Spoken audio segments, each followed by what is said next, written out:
Assalamualaikum warahmatullahi wabarakatuh. Yang terhormat Kiai Haji Muhammad Hasan Mutawakil Allah SHMM selaku Ketua Yayasan Universitas Islam Zainul Hasan Denggong, dan yang kami hormati Rektor Universitas Islam Zainul Hasan Denggong Dr. Abdul Aziz Wahab BAMAG, dan yang kami hormati Rektor Fakultas Tadris Umum Ibu Wahyu Lestari MPD, dan yang kami hormati Kaprodi Tadris Bahasa Indonesia Ibu Maufuratul Hamdiah MPD, dan yang kami hormati dosen pengampuh mata kuliah studi fikih Ibu Yeniati Ulfah MPDI, dan teman-teman yang saya sayangi. Perkenalkan, nama saya Ananda Novalia Putri dari program studi Tadris Bahasa Indonesia semester 2A. Dan di sini saya akan sedikit menjelaskan tentang pengertian fikih, tujuan fikih, dan ruang lingkup fikih. Apa sih fikih itu? Fikih merupakan ilmu yang mendalami tentang hukum-hukum Islam yang diperoleh melalui dalil dalam Al-Quran dan Sunnah. Fikih juga merupakan ilmu yang membahas tentang hukum syariah dan hubungannya dengan kehidupan manusia sehari-hari, baik itu dalam ibadah maupun dalam muamalah. Fikih secara bahasa seperti pemahaman atau pemahaman yang mendalam. Secara umum, fikih adalah suatu ilmu yang mempelajari berbagai macam aspek dalam kehidupan manusia, baik kehidupan pribadi maupun kehidupan dengan Tuhannya. Sumber perumusan fikih ialah apa yang dijadikan bahan rujukan bagi ulama dalam merumuskan fikihnya. Sumber fikih yang disepakati oleh para ulama ada 4, yaitu Al-Quran, Sunnah Nabi, Ijma, dan Qiyas. Ilmu fikih adalah ilmu untuk mengetahui hukum Allah yang berhubungan dengan segala amaliyah mukallaf, baik yang wajib, sunnah, mubah, makruh, atau haram yang digali dari dalil-dalil yang jelas, dan tentang hukum syariat yang mengatur tutur kata dan tingkah laku manusia. Dan yang kedua yaitu tujuan fikih. Studi fikih menjadi fondasi dalam memahami syariat Islam. Secara ilmiah, ilmu fikih dapat didefinisikan sebagai pengetahuan yang berkaitan dengan hukum-hukum praktis syariat yang diambil dari dalil-dalil terperinci. Fikih membahas tindakan seorang mukallaf atau orang yang telah dibebani tanggung jawab hukum dalam Islam, dan menjadi dasar dalam pengambilan keputusan berdasarkan syariat. Oleh karena itu, tujuan mempelajari ilmu fikih adalah untuk memahami dan menerapkan hukum-hukum Islam dalam kehidupan sehari-hari, khususnya dalam hal-hal yang berkaitan dengan perilaku manusia seperti ibadah, muamalah. Muamalah ini hubungan sosial, pernikahan, dan berbagai aspek kehidupan lainnya.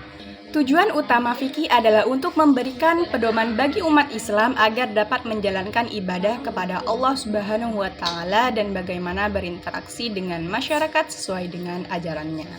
Adapun tujuan fikih sebagai berikut, yaitu yang pertama bisa mempelajari dan memahami hukum-hukum syariah, yang kedua mengembangkan kesadaran dan kepatuhan terhadap hukum-hukum Allah Subhanahu wa Ta'ala, dan yang ketiga meningkatkan kualitas hidup beragama dan berinteraksi dengan masyarakat. Yang keempat memberikan pedoman bagi umat Islam dalam menjalankan ibadah dan beraktivitas sehari-hari. Dan yang ketiga yaitu ada ruang lingkup fikih. Ruang lingkup yang terdapat pada ilmu fikih adalah semua hukum yang berbentuk amaliyah untuk diamalkan oleh setiap mukallaf atau orang yang sudah dibebani atau diberi tanggung jawab melaksanakan ajaran syariah Islam dengan tanda-tanda seperti baligh, berakal, sadar, sudah masuk Islam.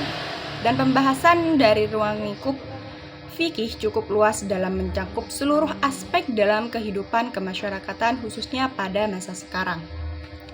Permasalahan yang kian kompleks dan memerlukan pengkajian dari segi hukum secara menyeluruh.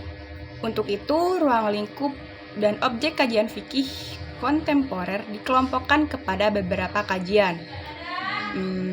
Berikut penjelasan lebih lanjut.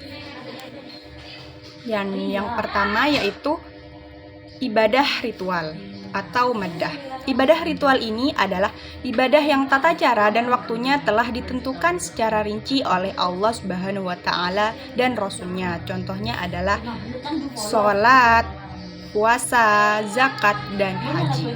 Nah, sholat ini adalah ibadah yang terdiri dari rangkaian gerakan dan bacaan tertentu dan dimulai dengan takbir dan diakhiri dengan salam.